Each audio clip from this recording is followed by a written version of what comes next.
На канале Бушкрафтского Тай. Сегодня хочу рассказать о том, как сделать костер с самоподачей. Хочу сначала сразу сказать, что если там самоподача, не стоит убегать куда-нибудь на другую часть леса, потому что просто захотелось, потому что типа он самоподача для того, чтобы вечером или просто когда вы чем-нибудь занимаетесь, не сильно отвлекаться на костер. То есть, допустим, вы там варите еду и не подкладывать все время каждые 5 минут дровишки. А если вы убежите на другую часть леса, то, скорее всего, все сгорит. Поэтому поехали. Значит, для начала нам надо несколько палок, а именно 8. 4 вот таких обычных палок, желательно одного размера, плюс-минус в 20-30 сантиметров. После этого нам надо плюс-минус такие же палки, но только уже с крючками. Вот такими вот крючками, чтобы закрепить конструкцию. И она была более надежной, крепкой и вообще удобной в использовании. Значит, после этого надо как раз сделать какую-либо, надо сделать нужную нам конструкцию. Поэтому расчищаем костровище, а если нет костровища, то создаем его.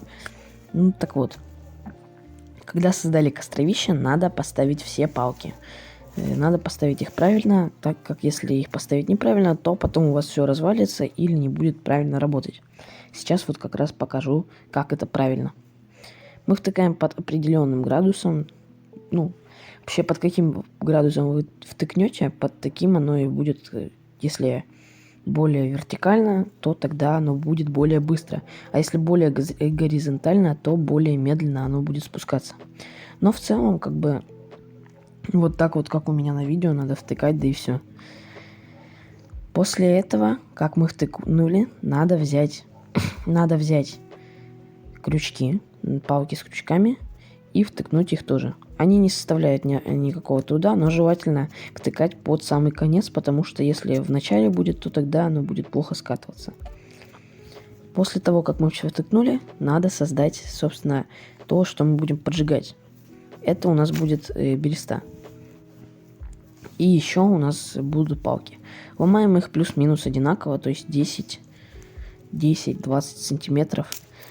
И сухие мы ставим в начале, а мокрые мы ставим сверху. Почему так?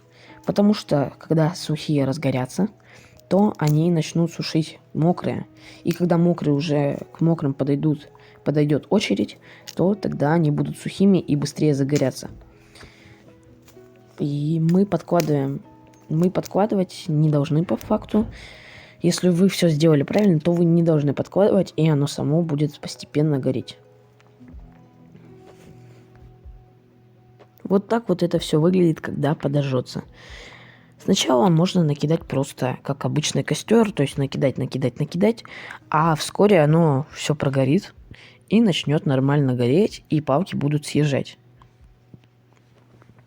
Вот так. Спасибо вам за просмотр, ставьте лайк, подписывайтесь на канал.